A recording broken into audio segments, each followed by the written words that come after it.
सबसे पहले तो सभी बच्चों को 5 तारीख को जो नीट का पेपर है उसके लिए ढेर सारी शुभकामनाएं और सभी बच्चों का पेपर बहुत अच्छा जाएगा ऐसा मेरा विश्वास है। और इस मौके पे मैं एक ही ख़ास बात बच्चों को बोलना चाहूँगा कि परिस्थिति बेटा चाहे कैसी भी हो, पेपर चाहे आसान आए या पेपर चाहे बहुत आसान आए या टफ़ आए, आपकी मनोस्थिति, आपकी मन की स्थिति एकदम कूल और काम रखिएगा और देखिएगा आपका पेपर बहुत अच्छा जाएगा। क्योंकि शांत दिमाग से जब सोचते हैं तो सोच एक पॉजिटिव डायरेक्शन में चलती है। बिल्कुल ना घबराइएगा, पेपर अच्छा जाएगा। All the best and give your 100%। Radhe Radhe, जय श्री कृष्ण।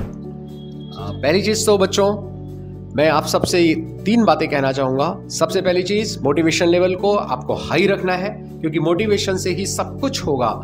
नंबर 2 पॉइंट, अपने इमोशंस पर आपको कंट्रोल रखना है। आपको बिल्कुल भी डरना नहीं है, बिल्कुल भी एक्साइटमेंट नहीं होना चाहिए। इमोशन को न्यूट्रल रखकर काम करना है आपको। और नंबर 3, अपने ऊपर भरोसा रखो। जो भी आपने पढ़ा है बहुत अच्छा पढ़ा है, लगातार रिवाइज करते रहो। और आप जानते हैं इस समय रिवीजन बहुत इंपॉर्टेंट है। और लास्ट बात फिर कहूँगा, एक इकबाल साहब का शेर है, खुद ही को कर बुलंद इतना कि हर तकदीर से पहले खुदा बंदे से खुद पूछे पता तेरी रजा क्या है। शिद्दत से मेहनत करो, give your 100%। All the best. Okay, good luck to all the NEET aspirants of NEET 2024. It's a really good exam, तो इसको enjoy करें।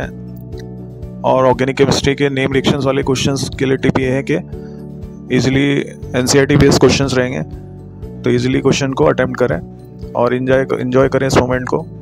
It is really a champion event for you, and good luck to all the students which are studying in Bansal as well as NEET aspirants of India.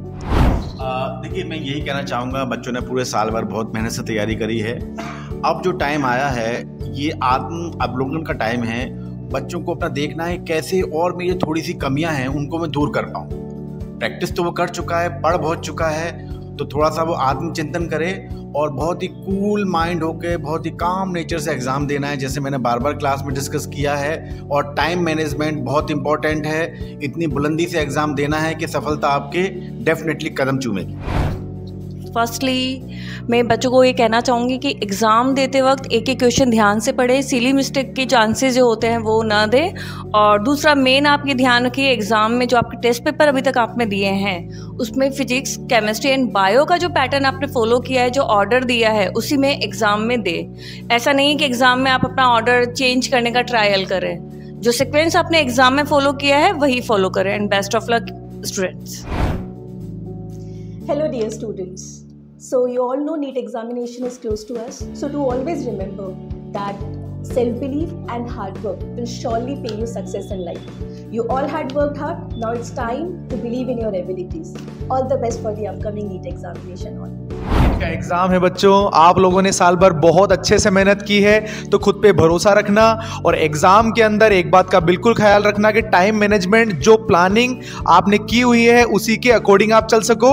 और खुद पे भरोसा रखना, आपने बहुत मेहनत की है। फिजिक्स के बारे में मैं आपको बता दूं, पेपर बहुत ही आसान रहने वाला है, फॉर्मूला बेस रहने वाला है, तो फॉर्मूलाज को अच्छे से रिवीजन कर लेना। You will definitely crack the exam, तो डू योर बेस्ट। सर, मैं बच्चों के लिए यही बोलना चाहूँगा कि जो लास्ट ईयर का अगर हम पैटर्न देखें 2-3 साल का, तो बायो जो है प्योरली NCERT बेस्ड आ रही है। तो जिन बच्चों ने NCERT पढ़ी होगी अच्छे से, वो थॉरो रीडिंग करी होगी, वो बहुत अच्छे से एग्जाम दे पाएंगे बायो का। साथ ही साथ मैं ये भी कहूँगा कि वो टाइम मैनेज करें और विदिन 45 मिनट से ट्राई करें कि जो बायो का पोर्शन है वो उनका हो जाए। सबसे पहले बच्चे अपना कॉन्फिडेंस मेकअप रखें, कॉन्फिडेंस लूज बिल्कुल ना करें और लास्ट मोमेंट पर सिर्फ अपने जो फॉर्मूलेस और जो कंसेप्ट है, जो आपने शॉर्ट नोट्स बनाए उस पर काम करें। और जो छोटी मोटी गलतियाँ लगती कि हो रही है, जो टेस्ट पेपर आपने दिए, उन गलतियों को रिमूव करें। बस इतना ही। और बाकी जो भी है वो आपके हाथों की लकीरों में है। मुकद्दर पे भरोसा मत रखें। All the best. Very important thing is that before exam starting, please reach before 15 to 20 minutes because a lot of anxiety is there, lot of different task is there, which is automatically happen in that time. तो समय से पहले पहुंचना बहुत ही ज़रूरी होता है। Mostly बच्चे क्या करते हैं कि डिले पहुंचते हैं कई बार, तो समय का 15-20 मिनट का फ़ायदा ये होगा कि वो अपने आप को एडजस्ट कर पाएंगे। तो वो उनके एग्ज़ाम में काफ़ी हेल्पफुल होगा। पहली बात तो हमारे आपकी ऑलरेडी एक सीरीज चला रखी है बंसल नीट चैनल पे लास्ट 5 इयर्स की PYQs की, आप इसको भी देखिए। एंड आपको टाइम मैनेजमेंट पर ध्यान देना है। जो आपका पेपर होने वाला है उसको 1-1 घंटे के अंदर फिजिक्स, केमिस्ट्री, बायो सॉल्व करना है पूरा। और बेटा आपको जो भी क्वेश्चन सॉल्व हो जा रहा है उसको OMR में हाथों हाथ फिल करना है, उसको पीछे नहीं छोड़ना है, ठीक है ना। And all the best for exam. As a physics teacher मैं ये बोलना चाहूँगा कि पहली बात तो ये नहीं दिमाग में ध्यान नहीं रखना कि फिजिक्स डिफिकल्ट आता है, ईजी आता है। यूजुअली नीट के बच्चों को डिफिकल्ट लगता है फिजिक्स, उतना डिफिकल्ट है नहीं। आपको कॉन्फिडेंटली पेपर देना है। और मोर ओवर सबसे इंपॉर्टेंट बात यह है कि NEET is just an examination, तो चिल होकर आराम से एग्जाम दीजिए, कोई दिक्कत वाली बात नहीं है। जो भी होगा सब चीज़ें देखी जाएंगी, है ना। आपने ऑलरेडी सब चीज़ें 100 बार कर चुकी है, एक बार और करना है, आराम से दीजिए। Best of luck, all the best.